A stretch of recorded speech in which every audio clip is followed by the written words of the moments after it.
If you wanted to start a ketogenic diet and get yourself into ketosis, it's important to find out what you're eating and what you can and can't eat. Now, a lot of people get confused with protein, fat, and carbohydrates. Make sure that your carbohydrate levels are very low. Your intake is low. Around 5% should be coming from carbs. About 20% of your calories should come from protein and 75% come from fat. Now, to give you an easy example, if you've got a lean piece of chicken breast with no skin on it, that would be a lean source of protein. But if you had a piece of steak or lamb, for example, that's a lot fattier, so your fat content would be a lot higher. The ketogenic diet works simply on the basis of having low insulin levels in your blood. Insulin is a fat storage hormone, so anything that triggers a high release of insulin will effectively switch you from fat burning mode into fat storage mode. If you look at a piece of toast, carbohydrate. If you look at a bagel, which is also carbohydrate, that will raise your insulin levels by 100 to 140%. So you're going to get a huge surge in insulin and it'll make you prone to storing fat. Now, if you look at protein, that's not going to create such a huge insulin spike, but it will raise insulin by about 40%. Now, when it comes to fat, fat is the number one in response to insulin and insulin sensitivity, because it will only raise your insulin levels by about 2%. That's effectively nothing. The best sources of protein, if you wanted to get yourself into ketosis, something that's got a high fat content and that medium protein would be an easy example, chicken thighs with the skin on, or also you could have some fish, some salmon. If you look at beef, you could have a piece of steak, a piece of lamb, something like that, or even pork belly would work particularly well for this diet. A small amount of your calories will come from carbohydrate, about 5%. Now, this shocks a lot of my clients initially. They think, oh my God, I can't live without carbs. But it's actually quite easy if you know how. If you look at a carbohydrate content of something like a salad or greens, broccoli, cauliflower, things like that, it's actually very low. So you can have a reasonably sized bowl of any of those foods and you could fill yourself up and also have your fatty meat or your fatty fish to the side. So that would be your carb content. Of course, with a ketogenic diet, you can help yourself to the salad cart. You can help yourself to things like feta cheese, olive oil. You can have all the leafy vegetables. But one thing that catches out a lot of my clients, and they don't realize at the time, is actually quite high in carbohydrate. Things like beetroot. Beetroot is a very high glycemic index carbohydrate, so it's very sugary. Although it's very good for you, it's still very sugary. And things like sweet corn, so you can pile on a load of sweet corn on your salad thinking, oh, I'm being really healthy, sticking to my keto diet, but of course your carbohydrate content is going up. The clue is in the name, sweet corn, so of course it's sugar. Not all carbs are the same. To give you an easy example, if you look at a banana and you look at an apple, and I said mash that banana up, it would take you literally a couple of seconds to mash it up, because it's pretty much pre-digested. It's a load of sugar all in a gooey form. Now if I gave you that fork and I said, right, now mash that apple up, you'd be there for quite some time trying to dig into it and trying to mash it up. And of course that's what happens in the stomach. When you eat a banana, it's giving you one massive load of sugar all in one go. So of course your body's going to recognize there's a load of sugar in one go. Your pancreas is going to release insulin levels go up, and that is what typically is a high glycemic index carbohydrate. Now if you look at an apple, you'll digest it, it'll go into your digestive system, and it will take many hours for that to digest. So your body will be getting a slow release of sugar, and it's that slow release of carbohydrates that keeps your insulin levels low, and it keeps you in that fat burning mode for even longer. There are numerous benefits to a ketogenic diet. One of the main benefits, and the main reason that I have a ketogenic diet, is for energy levels. Because of my work, I have to be up very early in the morning. I start work at 5:30, sometimes 6 in the morning. And one, I can't be bothered to make breakfast. I don't really want to eat that time in the morning. It suits me fine to not eat, to do intermittent fasting. I'll have a coffee, which will be high fat. Of course, it's Kerrygold grass-fed butter, coconut oil in it, and these fats will keep me satisfied. They'll stop my hunger cravings, and they'll also give me tons of energy. A lot of people find it hard to believe that if I'm not eating carbohydrates, how on earth can I have so much energy? But I'll give you an example. If you've got 1 gram of protein, that will give you 4 calories. If you've got 1 gram of carbohydrate, that will give you 4 calories. But if you've got 1 gram of fat, that will give you 9 calories. Pound for pound, you don't have to have a lot of fat to give you more than twice as much energy. But the most important thing about fat is that our bodies over hundreds of thousands of years have evolved primarily running off fats. We would eat oily meats, oily fish, and very occasionally we'd find a little bush with a few berries and eat that. So that would be the macro ratio of a ketogenic diet. The majority is fat, small amount of protein, and very occasionally have some carbohydrate. If you're running your body on carbohydrates, your body is effectively running on petrol. So it is getting fuel, but it's not getting a very efficient type of fuel. But when your body is running off fats and body fats, it's like running your body on jet fuel. How long will it take me to get into ketosis? Each human body is completely different. Some people can slip into it very easily. Some people it will take a little bit longer. It could take up to a week. When you eat carbohydrates, your body turns that into glycogen and you store it in your muscles.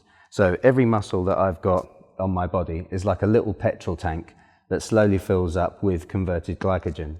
Now when you eat too much carbohydrate, of course that petrol tank is full, so the body will say, right, okay, I've got an excess of glycogen, where else am I going to store it? I know what I'll do, I'll just tuck it into these fat cells. To get into ketosis, you need to deplete these little petrol tanks, as I call them, these little muscles that we've got all around our body, before your body will go, right, okay, the glycogen is depleted, now I need another energy source, so I'm going to release ketone bodies and start burning body fat. Now the average human body has got about 2,000 calories worth of glycogen stored in their muscles at one time. So once that 2,000 calories has gone, then your body will slip into ketosis and then you'll become fat adaptive. Be patient. If you do eat a lot of carbohydrates and you're used to carbs, you can suffer from something called keto flu. It's not an actual flu. It's not going to make you sick. Everyone has felt that sort of groggy feeling when your body's screaming out for carbs and it's screaming out for sugar, and you feel a little bit, lightheaded, maybe a little bit lethargic.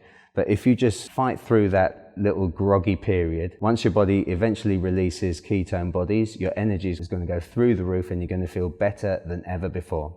So a lot of people ask me, what about this keto flu? It's not going to kill you. It will just make you feel a bit groggy, maximum a couple of days. Your body is not stupid. It knows that it wants carbohydrates, so it'll give you some sugar cravings. It will be asking you, right, I want some sweets, I want some chocolate.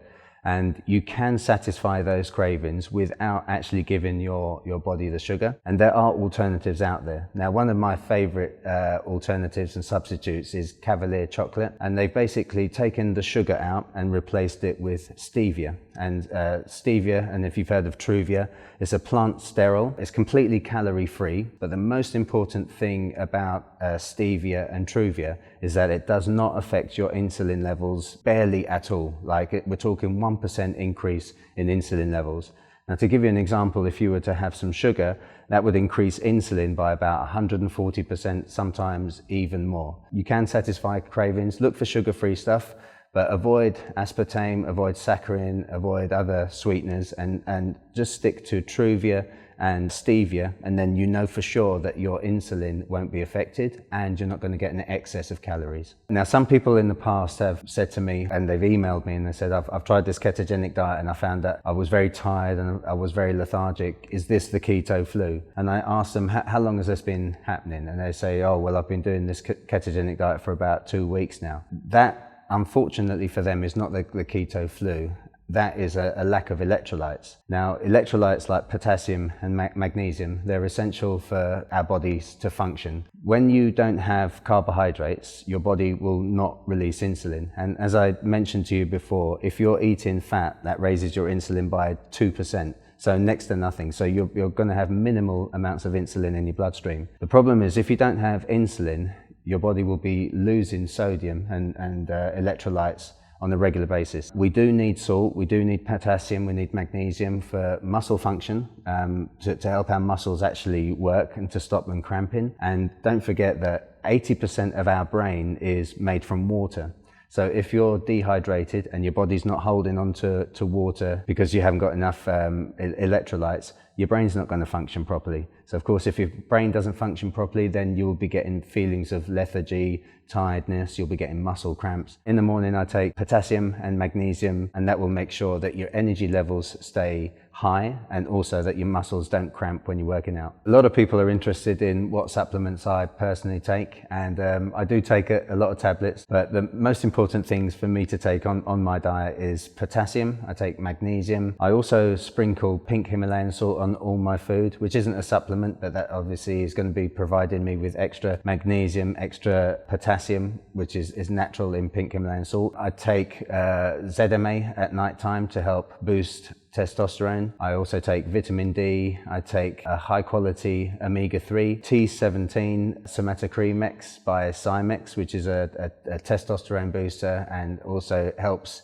elevate human growth hormone levels. I take that before bed. For my digestive system, I take Super 8 Udos Choice, which is a probiotic. I take one of those tablets a day, and that just keeps everything working tip-top. Probiotics are basically bacteria. They help your digestive health, they help speed up your metabolism and help you get rid of waste that gets stuck on the inside walls of your digestive tract. Now, what happens if you eat processed food, you eat a lot of red meat, that food can get stuck in your digestive tract, so it gets stuck on the inside walls. Some probiotics will die in the stomach acids, but this one I take, the Super 8 Udos Choice, it guarantees a delivery of bacteria to the part where it's needed. People ask me all the time, okay, so this ketosis, how do I know? You know, do I turn green? Do I turn blue? What happens to me? So you can use a urine strip, which of course you wee on, and then that will tell you if you're in ketosis.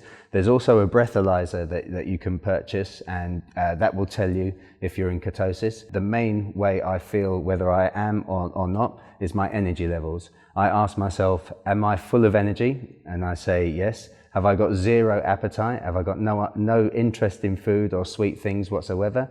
And if the answer to that is yes, I know for sure that then I'm in ketosis. I do intermittent fasting every single day. Alcohol, everyone loves alcohol. That's the number one question I get asked from anyone that I do a diet plan for. You could have 6 gin and tonics to 1 pint of beer. One thing that I would definitely recommend to anyone watching this is, first of all, ascertain what body type you are.